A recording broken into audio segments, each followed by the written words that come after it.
স্বাগতম ক্রিকফ্রেন্সের নিয়মিত আয়োজন টোটাল ইম্প্যাক্টে আমি সৈয়দ সামি আছি আপনাদের সঙ্গে। আগামী আগস্টে বাংলাদেশের বিপক্ষে একটি সীমিত ওভারের সিরিজ খেলার কথা ছিল ভারতের, তবে এই সিরিজটি স্থগিত করেছে ভারত এবং বাংলাদেশ ক্রিকেট বোর্ড। এই সিরিজটি পিছিয়ে নেওয়া হয়েছে আগামী বছরের সেপ্টেম্বরে। তবে এই ফাঁকা সময় ভারত কিন্তু আরেকটি সিরিজের পরিকল্পনা করছে। এটা নিয়ে কথা বলার জন্য হাজির হয়েছি, আমার সঙ্গে আছেন মোহাম্মদ সাদমান। সাদমান, স্বাগতম। ধন্যবাদ। ভারত বাংলাদেশের বিপক্ষে সিরিজটা পিছিয়ে দিয়েছে, এটা আসলে ধারণা করা হচ্ছিল, আমরা সিরিজটা নিয়ে একটা ভিডিও বানিয়েছিলাম। তবে এখন জানা গেছে যে বাংলাদেশের বিপক্ষে সিরিজের যেই সময়টা ছিল অগাস্ট মাসে, সেই মাসটাতে কিন্তু ভারত কিন্তু শ্রীলঙ্কার বিপক্ষে সিরিজ খেলতে চাইছে। এটা আসলে কতটুকু ইতিবাচক হিসেবে দেখছেন? যেহেতু বাংলাদেশ এবং ভারতের মধ্যকার যে প্রেস রিলিজটা দেওয়া হয়েছিল সেখানে বলা হয়েছিল যে দুই দলের একটা মানে ব্যস্ত সূচি আছে, এই কারণে আসলে। তবে এর মাঝে ভারতের এই শ্রীলঙ্কার বিপক্ষে সিরিজটা আসলে কেমন মনে হয়? আমার মনে হয় যে মানে প্রেস রিলিজে যেটা আছে সেটা হচ্ছে আসলে আমরা আসলে পিছনের কথাটাও কিন্তু জানি, আমরা সেটা নিয়ে আলোচনা করেছি যে আসলে নতুন সরকার আসার পরে বা বাংলাদেশের দৃশ্যপট চেঞ্জ হওয়ার পরে ভারতের সাথে একটা মানে কোল্ড ওয়ারের মতোই কিন্তু বাংলাদেশের চলছে। সেই ক্ষেত্রে তখনও কিন্তু এখনও যে বাংলাদেশের সাথে ভারতের সম্পর্কটা অনেক ভালো উন্নত হয়েছে, আগের মতো হয়ে গেছে সেটা বলা যায় না। সো সেই ক্ষেত্রে যখন এই সিরিজটা এসে পড়ছিল তখনই কিন্তু আসলে বিসিসিআই এইটা নিয়ে বিসিবির সাথে এটা নিয়ে কথা বলেছে। কারণ আপনি যেই দেশে আসলে আপনার দেশের প্রতি একটা বিদ্রুপ থাকবে বা আপনার মানে একটা নেগেটিভ একটা ইম্প্যাক্ট থাকবে, তো সেইখানে সেই দলকে সেই দেশে ভারত পাঠাবে না, এটাই স্বাভাবিক। সো সেই ক্ষেত্রেই তারা কিন্তু এক বছর পিছিয়ে এনেছে, যেটা ক্যান্সেল করেনি। আগস্টে হওয়ার কথা ছিল এই বছরে, সেটা সামনের বছরে সেপ্টেম্বরে নিয়ে যাওয়া হয়েছে। কিন্তু এখন ভারত যেই কাজটা করেছে, ভারত এই উইন্ডোটাকে আসলে কাজে লাগাতে চাচ্ছে। এটাই স্বাভাবিক ব্যাপার। বাংলাদেশেরও বিসিবি আমাদের অফিসের পক্ষ থেকে কিন্তু জানতে চাওয়া হয়েছিল যে বিসিবি এটা নিয়ে কোনো পরিকল্পনা করছে নাকি, এই উইন্ডোটা যেহেতু খালি আছে। এখনও কিন্তু আমরা সেরকম কোনো মানে প্রপার শিডিউল পাইনি যে কি সিরিজ হবে বা কিছু হবে না। শোনা যাচ্ছিল যে এনসিএল টি20টা এই টাইমে আয়োজন করতে পারে কিনা। তবে ইন্ডিয়া কিন্তু আগবাড়িয়ে কিন্তু তারা কিন্তু যেই পরিকল্পনাটা করেছে তাদের ক্রিকেটারদের ব্যস্ত রাখার জন্য, এটা কিন্তু খুবই ভালো একটা ব্যাপার। মানে এজ এ ক্রিকেট বোর্ড আপনি আসলে অনেক আগে থেকে এটা পরিকল্পনা শুরু করবেন যে এই ফাঁকা সময়টা আমরা আসলে কিভাবে কাজে লাগাতে পারি।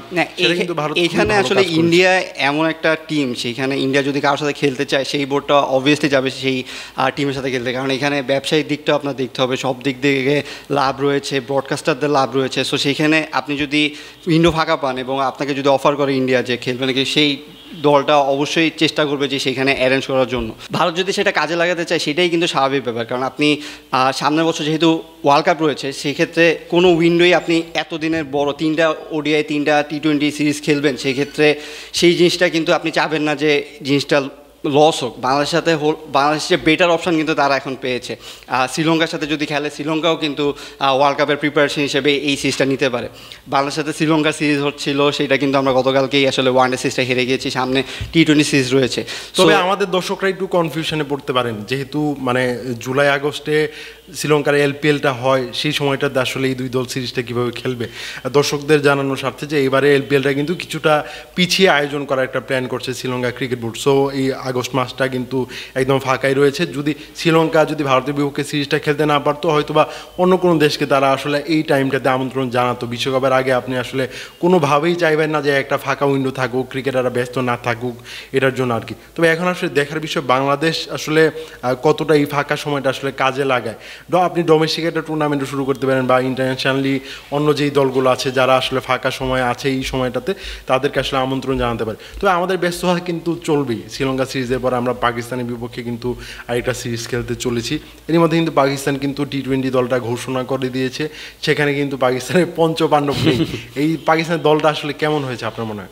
পাকিস্তানের দলটা ইয়াং একটা দল হয়েছে, পিএসএল থেকে প্লেয়ারকে বাছাই করা হয়েছে। সেখানে আপনি যেটা বলছিলেন আসলে পঞ্চপাণ্ডব নেই, সেখানে আসলে মেইন যেই 3জনকে এখন পাকিস্তানের ফেস হিসেবে ধরা হয়, শাহিন আফ্রিদি, বাবর আজম এবং মোহাম্মদ রিজওয়ান, তারা কিন্তু কেউ এই দলে নেই। তাছাড়া শাদাব খান ইনজুরির কারণে আসতে পারছে না, হারিস রফ আসতে পারছেন না, দুজনই ইনজুরির কারণে আসলে আসতে পারছেন না। সেখানে যেই টিমটা রয়েছে সেখানে ফাহিম আশরাফ রয়েছে, যিনি রেগুলার বিপিএল খেলে থাকেন, সালমান আলী আগা রয়েছেন, যিনি টি20 ক্যাপ্টেন হিসেবে তিনি লিড করবেন। সো এটা একটা ইয়াং টিম বাংলাদেশের আসছে। বাংলাদেশের এটা একটা মানে অপরচুনিটি, ভালো অপরচুনিটি যে ঘরের মাটিতে একটা টি20 সিরিজ জিতার। বাংলাদেশের এই সিরিজটা আমি বলছিলাম যে ওয়ানডে সিরিজটা গতকালকে আমরা হেরে গিয়েছি, কিন্তু টি-20 সিরিজ কিন্তু এখনও বাকি আছে শ্রীলঙ্কার সাথে। সো টি-20 সিরিজে নতুন ক্যাপ্টেন্সি লিটন এসেছেন। সো লিটন কীরকম করেন, ব্যাক টু ব্যাক সিরিজ তিনি পাবেন এইখানে, যেহেতু ওয়ানডে নিয়ে টি-20 সিরিজই খেলবেন। সো সেই ক্ষেত্রে আমার মনে হয় যে একটা আমরা রিদম নিয়ে আসতে পারবো, আমরা একটা টানা টি-20 সিরিজ দেখতে পারবো বাংলাদেশের, যেটাতে আসলে লিটনের ক্যাপ্টেন্সিটা কীরকম হয়, টিমটা কীরকম করে, সেইটা দেখার জন্য মানে দর্শকরাও দেখতে পারবে এবং আমরা আমাদের অবস্থানটাও একটু ভালোভাবে বুঝতে পারবো। তো বাংলাদেশের দর্শকরা এই খেলাটা টিভিতে দেখতে পারবে কিনা এটা নিয়ে আমি আসলে সন্দিহান। আপনারা জানেন যে আমাদের টিভি রাইটসটা কিন্তু এখনও আসলে বিক্রি হয়নি, যেহেতু ইন্ডিয়ার বিপক্ষে একটা সিরিজ ছিল, বিসিবি আশা করছিল যে মোটা একটা অঙ্কের টিভি রাইটসটা বিক্রি হবে, সেটা কিন্তু আসলে পিছিয়ে যাচ্ছে। সেক্ষেত্রে পাকিস্তান সিরিজটা এখন কিন্তু শঙ্কার মধ্যে পড়ে গেছে যে টেলিভিশনে কি সম্প্রচার হবে কিনা এখন। এটা আসলে কারণটা কি আপনার মনে হয়? এটা আসলে কারণ আমি যদি একটা ক্যাজুয়ালি বলি, সেটা হচ্ছে যে জনপ্রিয়তা হারিয়েছে। আপনি দেখবেন যে আগে যখন আমাদের স্টাররা খেলতো তখন যেভাবে টিভি রাইটস নেওয়ার জন্য মানে চ্যানেলগুলো হ্যাঁ উঠে পড়ে লাগতো, একজনের থেকে আরেকজন বেশি অফার করলেও সেটা নিতে রাজি ছিল। এখন আমরা শুনতে পেয়েছি 4 কোটি টাকা অফার করা হয়েছে, কিন্তু কোনো চ্যানেল কিন্তু নিতে পারেনি। আমরা কিন্তু জিম্বাবুয়ে সিরিজেও এই জিনিসটা দেখেছি। হ্যাঁ, জিম্বাবুয়ে সিরিজে এই জিনিসটা হওয়াটা একটা মানে একটা থিং থাকতে পারে যে জিম্বাবুয়ে ছোটো দল, সেই জন্য টিভিগুলার মানে লাভ হবে না, সেই জন্য তারা নিচ্ছে না। কিন্তু আপনি পাকিস্তানের মতো একটা টিম আসছে, এরপরেও কিন্তু আপনি সেল করতে পারছেন না। এটার মূল কারণ এটাই যে বাংলাদেশের পারফরমেন্স এত খারাপ হয়েছে যে তার পারফরমেন্সের কারণে যে জনপ্রিয়তা হারাচ্ছে, সেইটারই একটা প্রতিফলন হচ্ছে এই জিনিসটা। সো আপনি মানে এখনও বিসিবি আসলে কোন দিকে পদক্ষেপ, এটা কিন্তু বিসিবিরই দায়িত্ব যে কীভাবে তারা সেল করবে।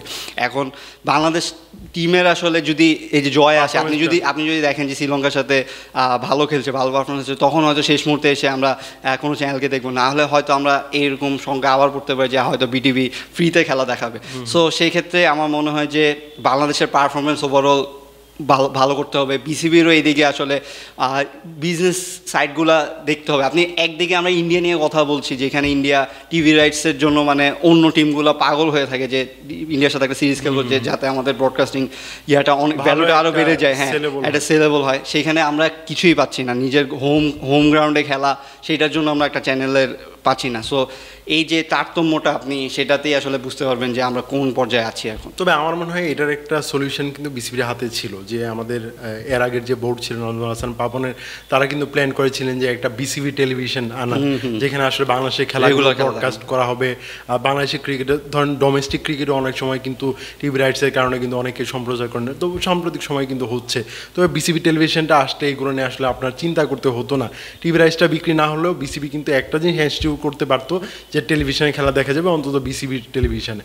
এটা পরিকল্পনাটা কি আগানো উচিত কিনা? এটা তো মানে ভালো একটা ইনিশিয়েটিভ ছিল, কিন্তু এখন নতুন যে বোর্ড আছে তারা সেটা নিয়ে কাজ করছে নাকি সেটা এখন দেখার বিষয়। আর আপনার বিসিবি টেলিভিশন আসলেও সেটা ডোমেস্টিকের জন্য খুবই ভালো হতো, যে ডোমেস্টিকে যেখানে চ্যানেলগুলো দেখায় না সেখানে আপনি হয়তো রেগুলার দেখাতে পারবেন, কিন্তু ইন্টারন্যাশনাল খেলার ক্ষেত্রে আপনার কিন্তু এটা অনেক বড় একটা বিজনেস।